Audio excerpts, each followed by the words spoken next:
आहाळीव ही क्रुसिफेरी कुलातील वनस्पती आहे। तिचे शास्त्रीय नाव लेपिडियम सॅटिव्हम आहे। ही 14 ते 15 सेंटीमीटर उंचीची लहान व गुळगुळीत वर्षावी औषधी असून मूळची इथिओपिया देशातील आहे। भारतामध्ये तिची विविध उपयोगांसाठी सर्वत्र लागवड केली जाते। आहाळीवची पाने साधी, विविध, पूर्णतः किंवा अंशतः अखंड किंवा पूर्णपणे विभागलेली असतात। मुळापासून निघाली आहेत अशी वाटणारी पाने लांब देठाची, तर खोडापासून निघालेली पाने बिनदेठाची रेषाकृती असतात। फुले लहान व पांढरी असून लांबट मंजरीवर येतात। फळे गोलाकार, अंडाकृती व टोकास खासदार असतात।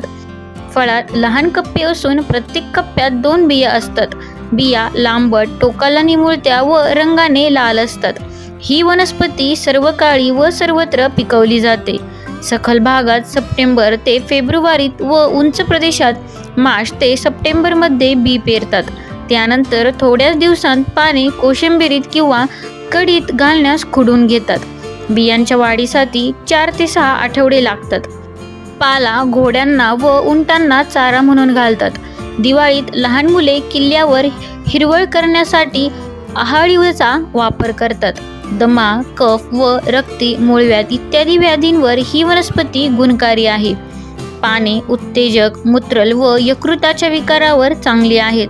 बिया दुग्धवर्धक, रेचक, शक्तिवर्धक व मूत्रल आहेत।